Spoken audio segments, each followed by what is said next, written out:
Hello, in this video I want to show you how to change your profile background picture on Facebook mobile.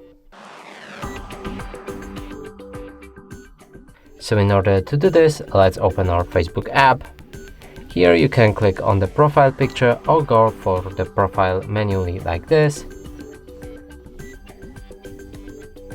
Now go for edit profile, go for cover photo add.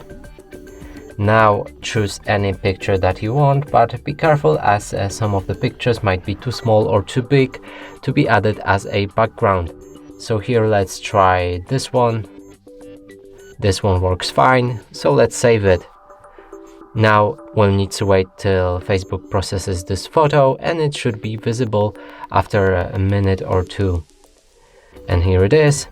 And that's it for this video. Hope you like it. Please consider subscribing to our channel, leave a like and a comment below.